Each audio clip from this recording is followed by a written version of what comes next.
As Toppo pushes his near unconscious body to stand, he makes a bold statement, a tribute to something he had said long ago, and an underlying story and meaning was thrown into this episode. Dispo had just failed to save a fellow Pride Trooper. He started to declare his revenge on Hit, but he was sharply interrupted. Toppo had seen enough. He told Dispo that they were done playing the hero. From now on, there was no justice. There was only survival or erasure. Sounds familiar, doesn't it? But there's a huge difference between the two times that Toppo declared this, and it isn't as simple as saying, this time he got God power. Toppo is the leader of the Pride Troopers. Justice lives in his very core. It's not something so easy to just give up on. When he said this to Dispo, he didn't really understand fully the meaning those words held. They made a point to show Jiren as if he was seeing the breakdown in Toppo coming. He was seeing the decision to become a god of destruction slowly forming in Toppo's mind. But now,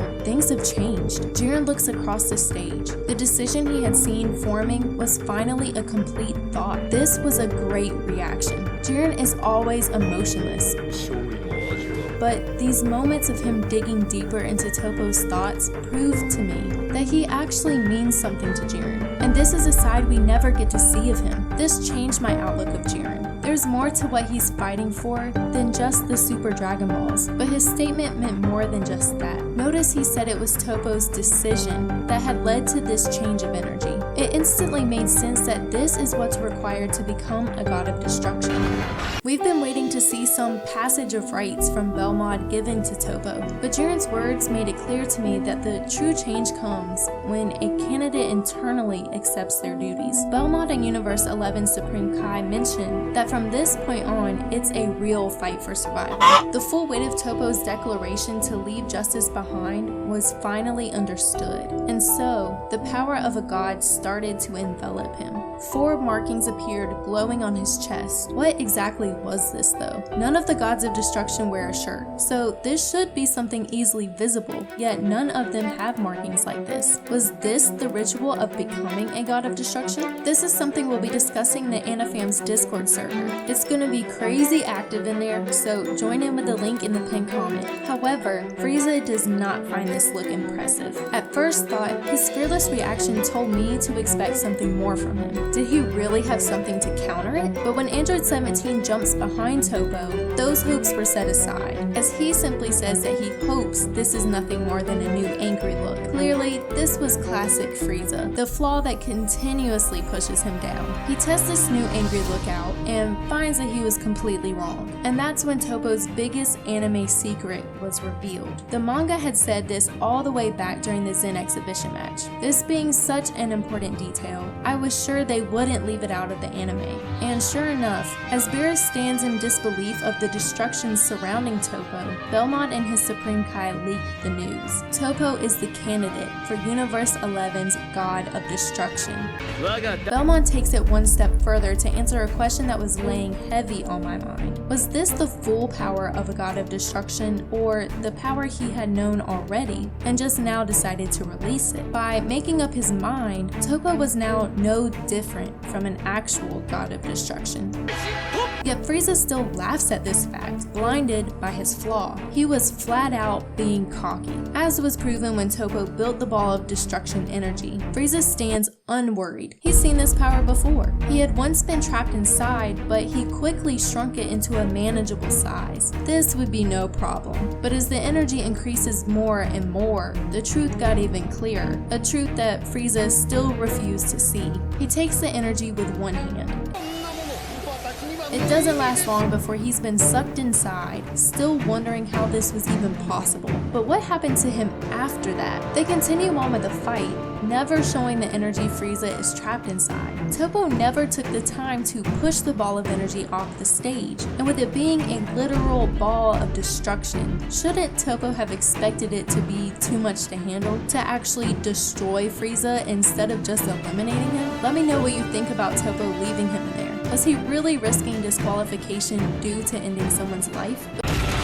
But that's when the depth of his powers were made known. The stands and the Zenos were surrounded by a barrier as Toppo's destructive power spread across the entire world of Void. It's amazing that the fighters left on the stage were able to hold on. Even the sky has now been affected. and the stage splits in half. The Zeno show their excitement, as I'm sure we all expected they would. But what was interesting to me is that they didn't show the Grand Priest right here as well. Did he not care? Surely this was worthy of at least a single sentence. I mean, he commented on both Goku's Ultra Instinct awakening and even Vegeta's broken limits. But hey, maybe he's just salty someone could change the color of the sky other than himself.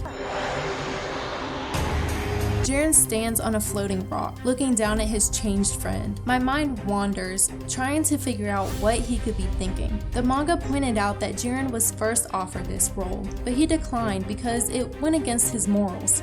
Just by seeing Toppo state twice now that he's willing to put justice to the side proves that they might both be true believers in protecting justice, but they also have different personalities, different views on how to enforce the justice they believe in. Had Jiren tried to convince Toppo that being the god of destruction didn't match his purpose as a pride trooper? I personally don't think this decision will affect their friendship, but I think we just saw that Jiren is hurting to see someone he cares about truly throw away the one thing they fought side by side for all this time. But his decision does affect you and me. Not a single one of us has full confidence in Universe 7 at this point. Managed to take out Toppo? Don't get me wrong. That's gonna be highly impressive by itself. But are we forgetting Jiren? We don't really know where Toppo's power level stands at this point. Even before this happened, we knew Toppo was the second strongest mortal. With this much of a leap in power, we're all wondering where this puts him now. Has he now passed Belmod? What about Jiren? I'm just kidding. I don't think any of us would actually believe Toppo has surpassed the strongest. What that tells you is that we all accept Jiren to be even more powerful than cracking the stage down the middle and completely changing the atmosphere around them. The amount of power Goku will have to achieve in the next 5 minutes is beyond comprehension. His best bet at this point is to hope Jiren keeps playing around and forgets to push him off the stage with just his pinky finger before the time runs out. But now we come to one of my favorite parts of the episode. If you weren't a fan of Android 17 before, then you really should have considered becoming one after tonight. Toppo calls him out from behind a rock and blatantly reminds us that he is now beyond justice and evil. His vision is now corrupt with the will to win and survive. He wastes no time attacking Android 17, who finds himself protected by a cracking barrier. Krillin screams out, wondering why no attacks are working. Beerus reminds them of the destruction energy surrounding Toppo's body. But hadn't we seen this before? This appeared to be the same as what Beerus used in his fight with Goku when he first became Super Saiyan God. But I was later proven wrong. Android 17 looks up at this unbeatable enemy and states his shock to both his barrier and his ki waves having no effect. Funny how he didn't seem like he's in shock though. And that's what I love about Android 17. He continues to stay calm as he instantly starts looking for a weakness. This is a completely different sense of calmness than what we saw from Frieza earlier, which is exactly why Android 17 was doing much better against Toppo. But that still won't be enough. Toppo sends another ball of destruction energy right by the stands. Beerus finally figured it out. Toppo does have one weakness, and that's that he has to wait to charge up his energy. Why was this a shock to him? That statement makes me believe that normally, gods of destruction don't need to charge up for this, leading me right back to the question I thought they had solved for me earlier. Is he actually a god, or is he still just a candidate? Krillin instantly lights up. This means Android 17 can find an opening, but Gohan shuts these hopes down as he explains that it wouldn't matter.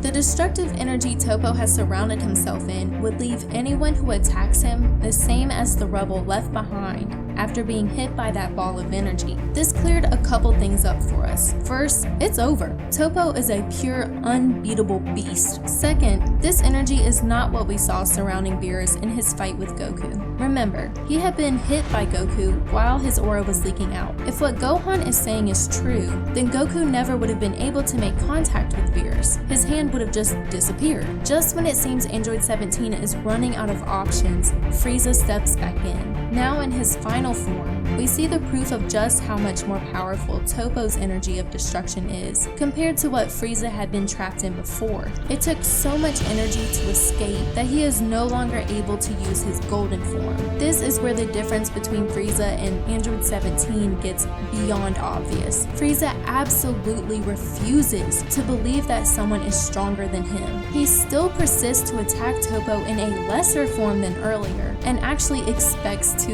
erase him. You can see just by looking at his face that he was going on a crazy rampage, one that easily could have ended his life if Toppo wasn't still in this to save his universe, therefore remembering that he would instantly be disqualified. Instead, Toppo gives him the boot. Android 17 throws a rock to stop Frieza's path into the open void, and I think there's no coincidence that Frieza has been left there, because